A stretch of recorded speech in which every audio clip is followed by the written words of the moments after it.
गंगरेल बांध में नाव डूबी, उसके बाद उसमें सवार लोगों को बचाया गया।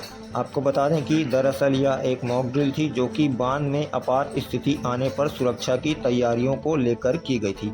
बता दें कि जबलपुर में क्रूज हादसे में बोटिंग के दौरान करीब 9 लोगों की मौत हो गई थी, जिसके बाद से जिला प्रशासन ने गंगरेल बांध समेत जिले के सभी बांधों और बोटिंग पॉइंटों में सुरक्षा के लिए खास तैयारी करवाई है।